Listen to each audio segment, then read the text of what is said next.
Hello everyone, welcome to my channel.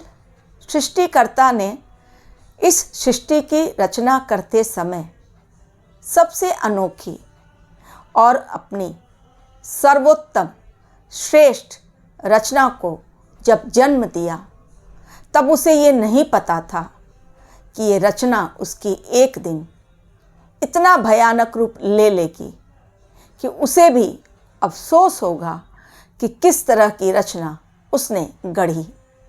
पेड़ पौधे, नदी नाले, जल, पक्षी, जानवर, झरना, हर चीज़, आप जहाँ कहीं प्रकृति में जाइए, हर चीज़ सृष्टिकर्ता की वो रचना है जिसे देखकर हमें भी लगता है कि ईश्वर ने कितनी सुंदर सृष्टि बनाई।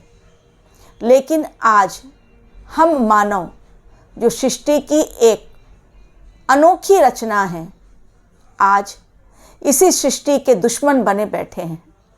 और आज हम मानवों को पाठ पढ़ाने, समझाने विष्णु भगवान को कल्कि के रूप में धरती पर आना पड़ा। हर युग में उन्हें जन्म लेना पड़ता है। कहा जाता है कि बहुत सोच समझकर, बहुत फुर्सत में इंसानों को बनाया गया ताकि वो सृष्टि के रक्षक बने। लेकिन सृष्टि के रक्षक ही आज सृष्टि के लिए काल बन गए हैं। जैसे ही एक आत्मा इंसानी रूप लेती है, इंसान के रूप में जन्म लेती है, इंसानी शरीर धारण करती है, वैसे ही इंसान के साथ इंसानियत भी जुड़ जाती है। लेकिन क्या आपको लगता है कि आज इंसान के अंदर इंसानियत है?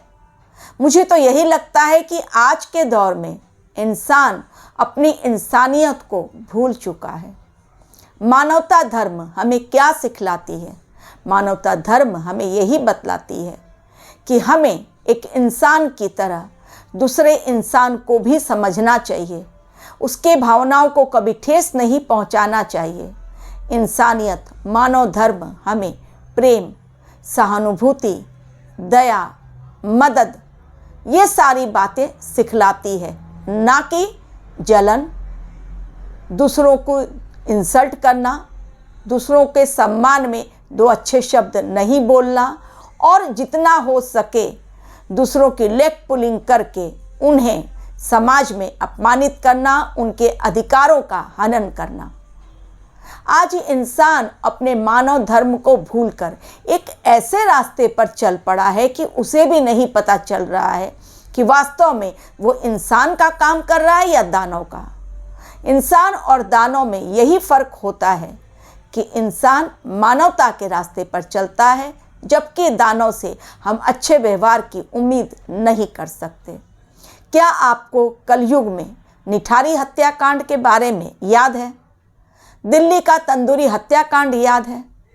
क्या आपको नहीं लगता कि इस तरह की बातें कलयुग में मानवता धर्म को नीचा दिखलाने के लिए या ये बतलाने के लिए काफ़ी हैं?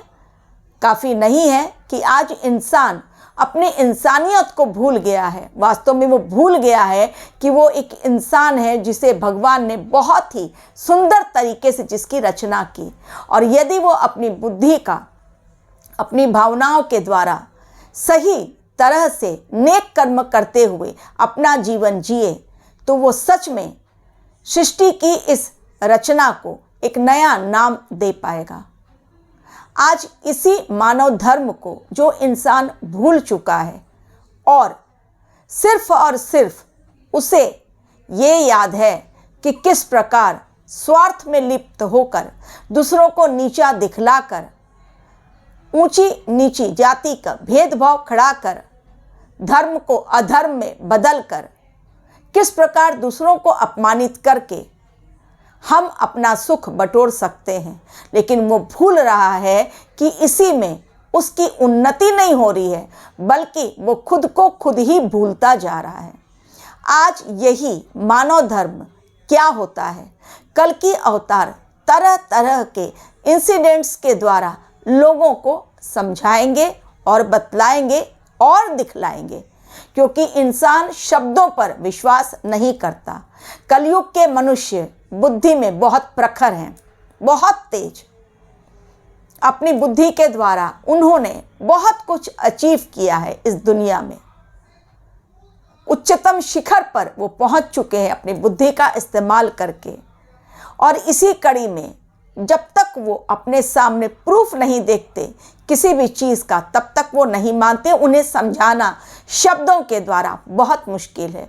इसलिए नियति के द्वारा, यूनिवर्स के द्वारा, अवतार के द्वारा समय समय पर ऐसी घटनाएं कलयुग में होंगी जो एक इंसान को समझाएंगे कि वास्तव में इंसानियत क्या होती है।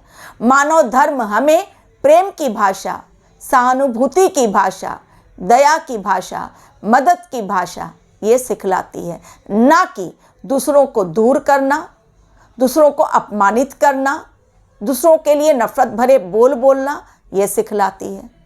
तो जब जब इस दुनिया में प्राकृतिक आपदाएं आती हैं, वो इंसानों के लिए एक सीख छोड़ जाती हैं। जिस प्रकार की कोरोना में लोगों ने बहुत सारी बातें सीख ली और स्पिरिचुअलिटी की राह उन्होंने पकड़ ली। उन्होंने समझ लिया कि घर में रहना क्या होता है, घर का खाना क्या होता है, बड़ों का आदर किस तरह से किया जाता है, हाथ जोड़कर नमस्ते किस तरह से हम करते हैं। वरना लोग तो पाश्चात्य सभ्यता को, वेस्टर्न कल्चर को फॉलो करते हुए इंडियन कल्चर को ही भूल चुके थे। आने वाले समय में भी ऐसी परिस्थितियां, ऐसी आपदाएं आएंगी कि लोग समझेंगे कि वास्तव में एक इंसान का धर्म नफरत की भाषा बोलनी नहीं, बल्कि प्रेम की भाषा बोलना है। एक दूसरे के प्रति विपत्ति के समय खड़े होना है। आज चाइना पर बहुत बड़ी आपत्ति आई हुई है, लेकिन हमारा भारतवर्ष उससे गुहार लगा रहा है कि यदि उसे किसी मदद की ज़रूरत है तो ज़रूर हमारी तरफ से उसे मदद भेजी जाएगी।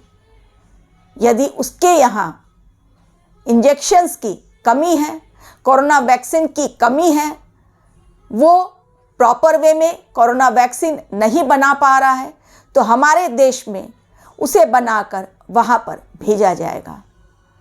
भले ही वो हमारा हित ना चाहता हो, लेकिन हमारा भारतवर्ष आज भी उसकी विपत्ति में उसकी मदद करने के लिए तैयार है। ये होती है इंसान की भाषा, प्रेम की भाषा, सहायता की भाषा, इंसानियत की भाषा, मानव धर्म। यदि मानव एक दूसरे की विपत्ति में सहायता ना करे तो वो कैसे कहें कि हम वो मानव हैं। और इसी मानव धर्म को सिखलाने के लिए ही कल की अवतार धरती पर अवतरित हुए हैं। मानव को समझाएंगे कि वास्तव में उसका अपना धर्म जिसे वो भूल चुका है, इंसानियत क्या होती है जिसे वो भूल चुका है, सभी धर्मों के प्रति आदर रखना, सभी लोग एक समान हैं ये बतलाना, मानव मानव में भेद ना करना, यही इंसानियत हमें सिखलाती है। और इसी प्रेम का, सद्भाव का पाठ पढ़ाने के लिए ही कल की अवतार का जन्म हुआ है। तो ह्यूमैनिटी किसे कहते हैं? ये कल की अवतार समय समय पर ऐसे इंसिडेंट्स लेकर आएंगे कि इंसान खुद ब खुद समझेगा, चाहे वो डर से समझे या प्यार से समझे, कल की अवतार से जुड़ के समझे या अपने जीवन में ठोकर खाकर समझे, लेकिन समझना तो उसे पड़ेगा, क्योंकि सतयुग में दानव नहीं बल्कि मानव जाएंगे। और तब सतयुग से फिर त्रेता, द्वापर और फिर कलयुग, फिर साइकिल स्टार्ट हो जाएगा। तो दानव तो हर युग में रहते हैं, लेकिन मानव का बोलबाला, मानव के सद्गुणों का बोलबाला चूंकि सतयुग में था, इसलिए तो वो कहलाया सतयुग।